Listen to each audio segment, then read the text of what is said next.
I was live on the air when the governor's first tweet went out basically announcing that this had happened. I was over at the Capitol and I remember coming back and smelling something in the air. When we don't have water, it creates a serious situation. I was on the set, I was anchoring, as I said, and so I immediately sent a note to our assignment editor and said, check into this, let's see what this is.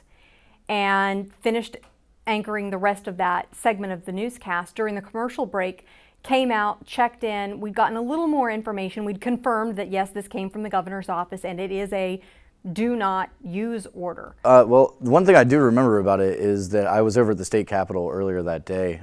We had another freelance reporter was coming into work for us to cover the legislative session. Of course, the state of the state from Governor Tomlin was just, I believe it was the day before, actually. So, at that point, no one had any clue. Surprising enough, the instinct didn't kick in for everyone in that area immediately, but I remember coming back to the station, and a few hours later we found out, and then West Virginia American Water, and the governor's office issued the do not use notice, or the ban on using using the water for anything except to flush the toilet or to put out fires. What we saw from that chemical spill is that we have to be protective of that water.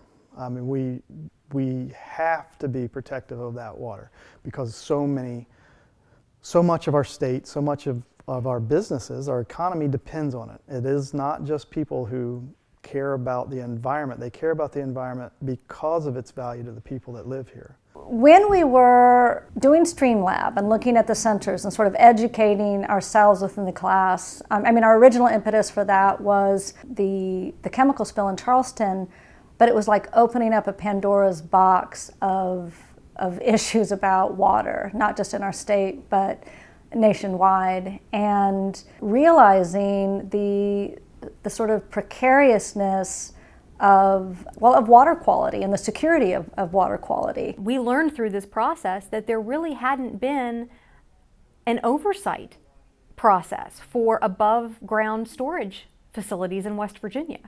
The tank bill, which turned into a law, is a step in the right direction to ensuring that there is proper oversight and continued maintenance of those facilities that hopefully will keep something like this from happening again. Elk River is a water source for that area because it's so clean. In short, it was a mess. It was a mess. I was lucky. I had water, but that meant I was sort of ground zero for people who needed showers, who needed to fill up water bottles, for people who just kind of wanted a place where they could get away from the no water situation wherever they were and feel a sense of normalcy for a little bit. Yeah, it was extremely bizarre. I think that one of the things that makes a story like this particularly unique is that oftentimes whenever you're reporting something happens and you go there or you make phone calls and are interacting with the situation but not necessarily involved. With this, anyone that lived in Charleston or the 9 counties that were affected were directly involved, including all the media.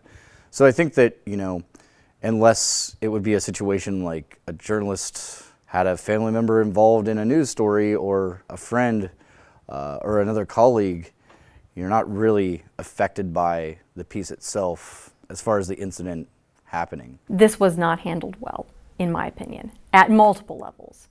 And I think a lot of that had to do with the fact we were in uncharted territory. Some of it, I think, of our own making, some of it not.